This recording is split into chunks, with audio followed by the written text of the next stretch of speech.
पिता, स्वयं को नहीं लेना, पिता, पिता के बाद उसका पिता, फिर उसका पिता, यानी 4। आप 4 की बात मेरे 4 पिताओं के हमें नाम ही पता नहीं।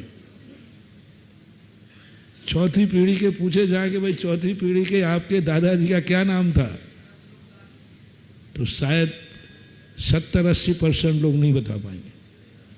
बता देगा कौन सी पीढ़ी में?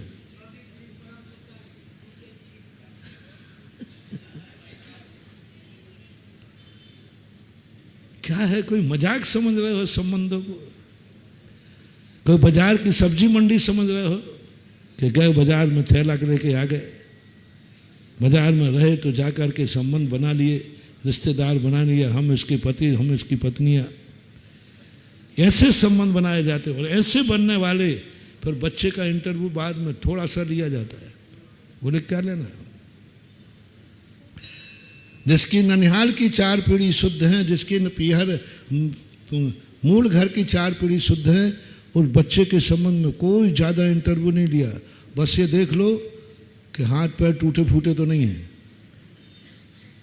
हाँ, क्योंकि जिसकी 8 सांकें शुद्ध हों वो बालक बालिका कभी अशुद्ध हो ही नहीं सकते। उसके आचार विचार के संबंध में पूछने की जरूरत ही नहीं। जितने 8 पीढ़ियां जिन्होंने सामने रख दिया कि इन्होंने कभी स्वप्न में भी कभी इनके घर में, इनके परिवार में कोई गलत आचरण नहीं हुआ, कोई गलत व्यवहार नहीं हुए, कोई गलत खान पान नहीं रहा, क्या पूछना बच्चे को। पर फिर बच्चे को मात्र इसलिए देखना है कि वह बुद्धिहीन तो नहीं है, चारित्रहीन नहीं, वो तो निर्णय हो चुका। वो तो निर्णय किससे हो गया? पीढ़ियों से स्कूल में संस्कार ही नहीं है ऐसे। अब देखना है कहीं वो ज्ञानहीन मंद बुद्धि तो नहीं है, क्योंकि मंद बुद्धि से पीढ़ी का कोई संबंध नहीं है। अंगहीन तो नहीं है, अंगहीन से पीढ़ी का कोई संबंध नहीं है। विद्रूप तो नहीं है। बस ये देखने का मात्र रहती थी। बच्चे से कुछ नहीं पूछना था कि तुम मंदिर जाते हो कि नहीं, बोले क्या पूछना।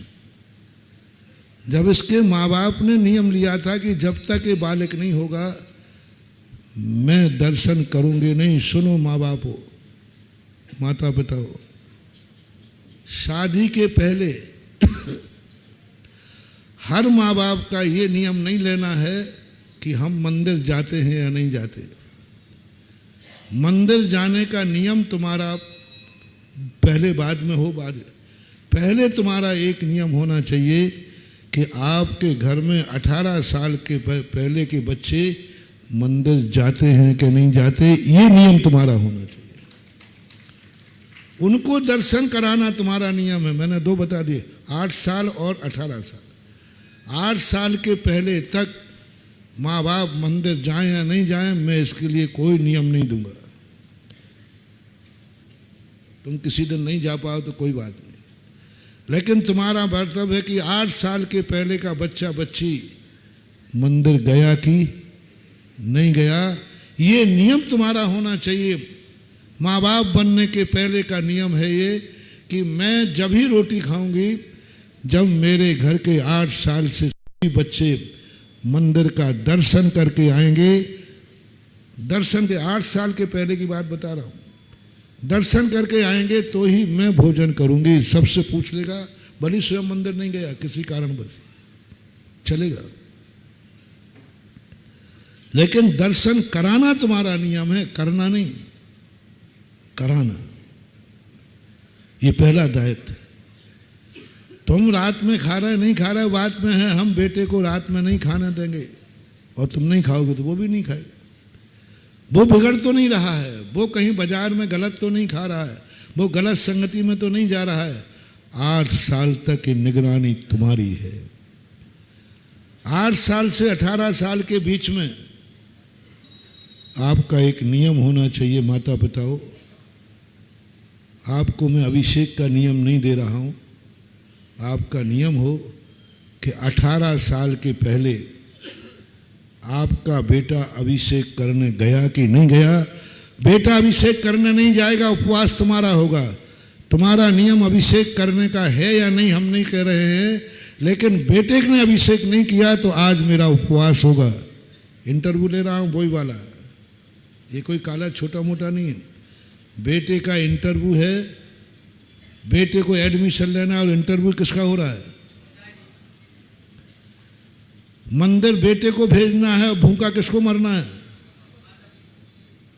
कि भाई आज मंदिर क्यों भोजन, मंदिर नहीं, मंदिर गया था, अभिषेक नहीं कर, अभिषेक भी किया था, पूजा भी की थी, स्वयं मंदिर हो आया, पूजा हो गया, महाराज को आहार भी दे दिया, फिर रोटी क्यों नहीं खा रहे?